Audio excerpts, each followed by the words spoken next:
안녕하세요. 부동산 법률TV입니다. 오늘은 일선에서 중개업을 하시는 소장님들한테서 많이 받는 질문에 관하여 판례를 두세 개 정리해 보도록 하겠습니다.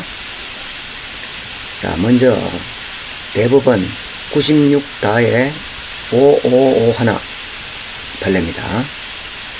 자, 임차인이 주택임대차 보호법상에서 정한 2년 적용을 배제하고 2년 미만으로 정한 임대차 기간의 만료를 주장하는 것은 임차인 스스로 그 약정 임대차가 만료되어 임대차가 종료되었음을 이유로 그 종료 터잡은 임차보증금 반환 채권 등의 권리를 행사하는 경우에 하나에 한정된다 할 것이고, 임차인이 2년 미만의 약정 임대차 기간이 만료되고 다시 임대차가 묵시적으로 갱신됐다는 이유로 새로운 2년간의 임대차 존속을 주장하는 경우까지 같은 법이 보장하고 있는 기간, 즉 1년을 말하겠죠, 보다 짧은 약정 임대차 기간을 주장할 수 없다 할 것이다. 말이 참 어렵습니다. 자, 지난 시간에 우리가 주임법 상위 분야 설명을 드릴 때, 자, 주택임대차 보호법이란 특별법에서 보장하고 있는 그 기간은, 자, 장기는 이 법에 규정이 없다. 이 특별법의 규정이 없으면 당연히 일반법 적용을 받아서, 일반법 민법 적용을 받아서 장기에 대해서는 민법에 20년 규정이 있다가 위헌 판결 받음에 따라서 그것도 없어졌으니까, 자, 장기에 대한 규정이 없습니다. 그래서 2년 해도 되고 5년 해도 되고 10년 해도 되고 20년 해도 되고 상관없어요. 자, 단기에 대해서는 2년입니다. 기간 약정을 아예 안 했을 때도 2년으로 간다. 단 임차인은 2년 미만의 유효 기간의 유효를 주장할 수 있다. 이런 규정이 있다고 그랬습니다. 자, 거기에 대한 이 판례예요. 자, 만약에 처음에 계약기간이 2년이다. 그러면 당연히 임대인도 2년 지키고 임차인도 2년 지킵니다. 뭐 5년 했다면 5년 지켜야 돼요. 자, 근데 1년을 계약했다 칩시다. 1년을 계약하게 되면 임대인 값은 2년을 그대로 보장을 해야 되고, 임차인은 1년을 주장할 수도 있고 2년을 주장할 수도 있습니다. 그런데 이때 1년으로서 효력이 있는 것은 임차인이 자기가 필요에 따라 1년만 살다가 나가면서 보증금 반환 채권 등을 자기가 행사해서 보증을 받고 나갈 때, 이때 을이 주장할 때 1년의 효력이 있는 것이고, 만약에 을이 살다 보니까 자기가 계속 여기에 거주할 필요가 있다든지 해서 계속 그대로 살았다. 그럴 때는 법에 따라서 2년 계약으로 인정할 것이냐, 계약서에 적은 1년 계약으로 인정할 것이냐, 이게 문제가 됩니다. 근데 우리 판례는 특별히 을이 필요에 따라서 자기가 이사를 나가면서 보증금을 반환받을 목적으로 1년을 주장할 때는 1년으로의 효력이 있지만, 그런 주장을 안 하고 넘어갔다면 이는 당연히 처음부터 1년짜리 계약이 아니고 법에 따른 2년 계약이다. 이렇게 봅니다. 그러면 만약에 그냥 아무 말 없이 쭉 넘어갔을 때 묵시적 갱신이 되는 시점이 1년 되는 시점부터 2년으로 봐야 될 것이냐, 2년 되는 시점부터 2년으로 봐야 될 것이냐, 이제 이게 문제가 됩니다. 그래서 우리 판례는 여기서 말하는 취지는, 아무 말 없이 넘어갔다면 그 계약은 계약서에는 1년 돼 있더라도 당연히 계약은 법에 따른 2년짜리 계약이고, 묵시적 갱신도 이쪽에서 2년 여기서 일어났으니까 다시 여기서부터 2년이다. 이렇게 보는 게 판례예요. 그러면 계약서에 1년으로 되어 있더라도 이때 을이 거주하는 기간은 1년 플러스 2년이 되는 것이 아니고, 처음부터 계약이 2년짜리 계약이니까 2년 플러스 2년 이렇게 된다 이 말입니다.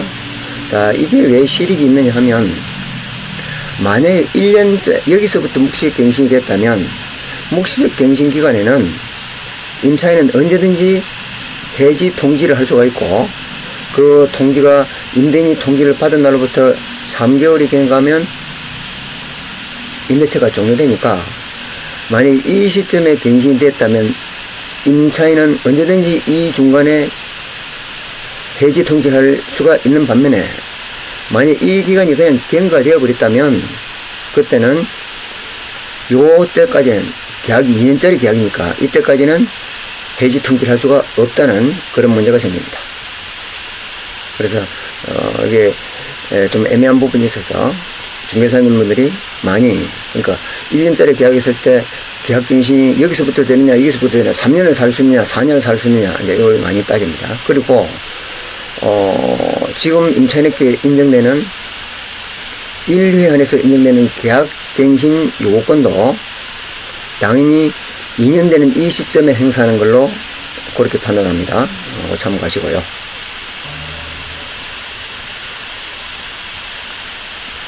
자, 다음 판례입니다. 대부분 2018-240424 판례입니다.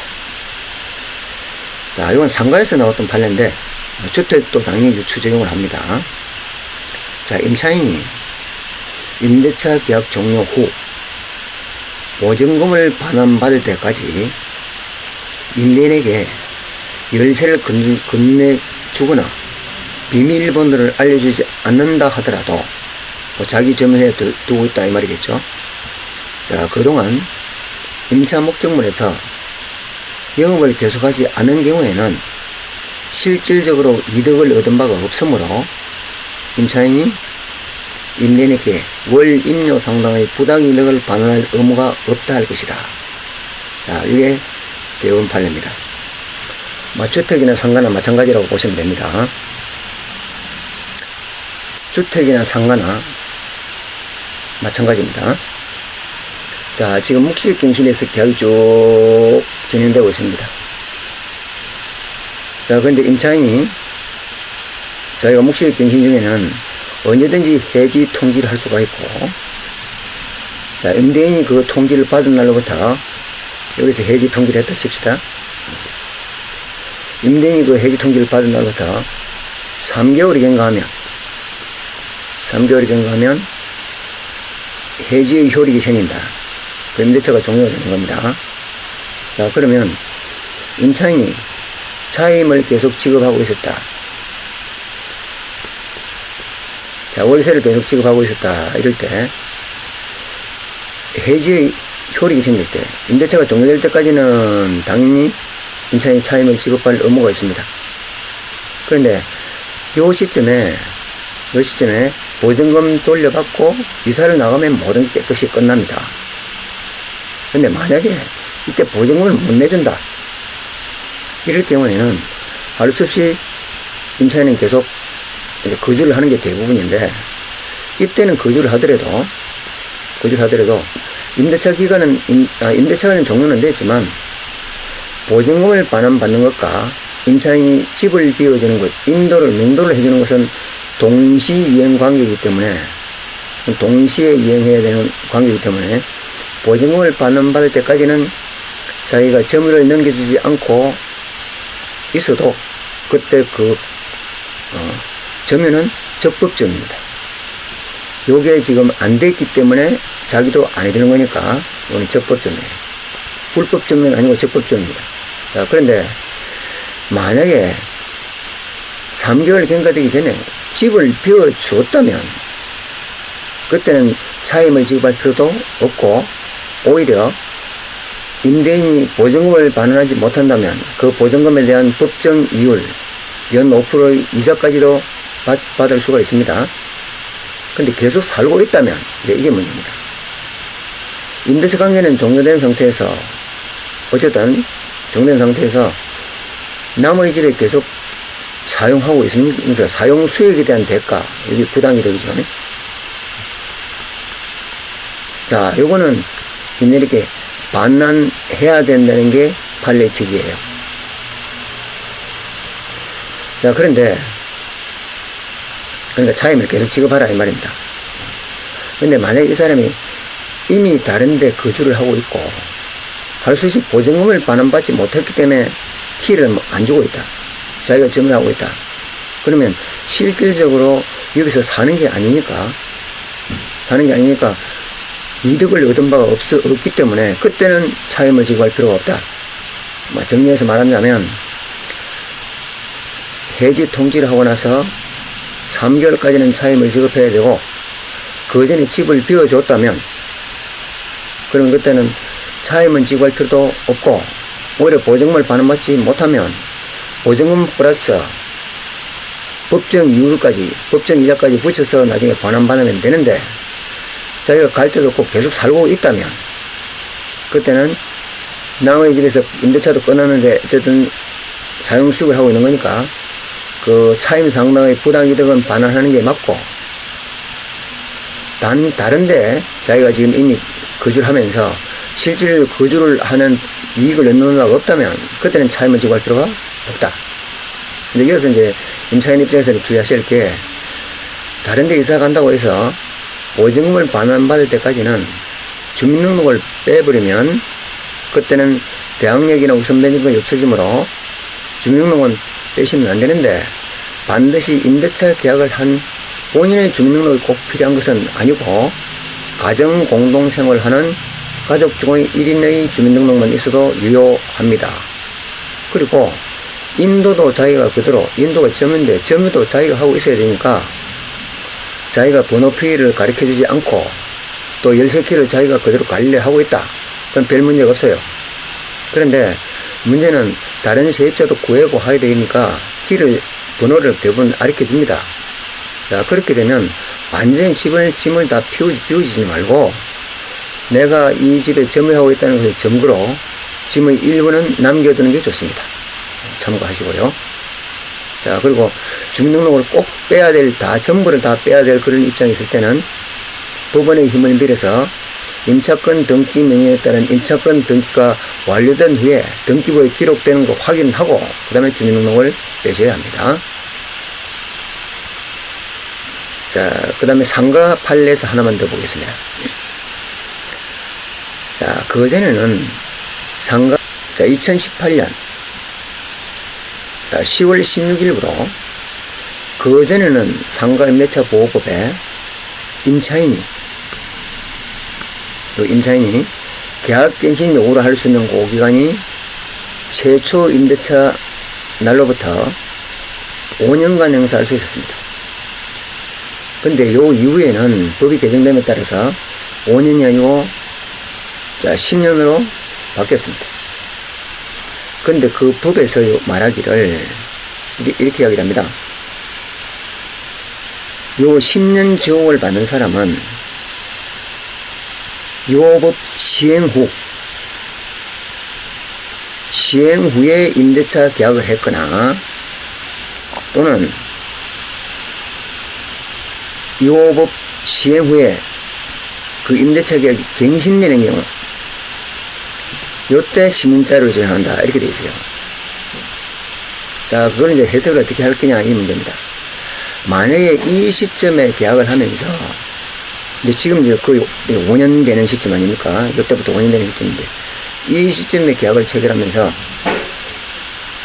계약 기간을 5년 6년 했습니다. 처음부터 계약 기간을 5년 6년 했어요.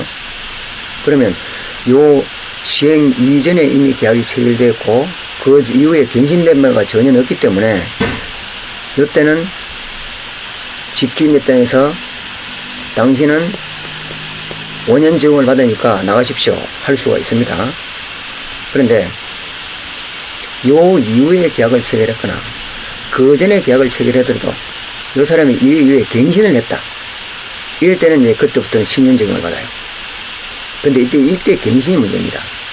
합의 갱신을 했다면 둘이 계약서를 완전히 새로 썼다면 그건 완전히 갱신이 맞는데 묵시 갱신이 됐을 때 그걸 갱신으로 바꾸냐 말 거냐.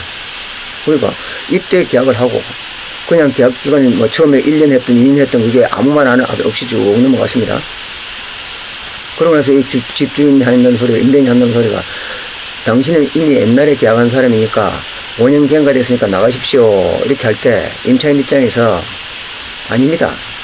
나는 그 이후에 갱신된 사람이니까 10년 지원받습니다를 주장할 수 있느냐 없느냐 이게 문제가 되는데, 자, 대법원 판례에서 명백하게 지금 밝힌 바가 없는 것 같고, 서울중앙지법 판례에 보면 그 이후에 계약을 체결했거나 그 이후에 합의 갱신을 한 거는 물론이고 묵시적 갱신도 당연히 갱신에 포함된다, 그런 판례가 있습니다.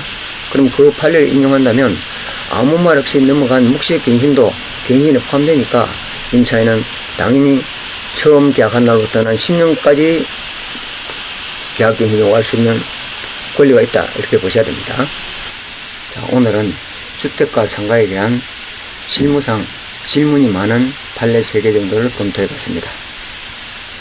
여러분들이 직접 판례 검사를 하고 관련 문헌을 찾아보셔야 되는 그 수고를 제가 대신 약속하자면 해드리는 거니까 도움이 되셨다면 구독과 좋아요 꼭 좀 눌러주시고요.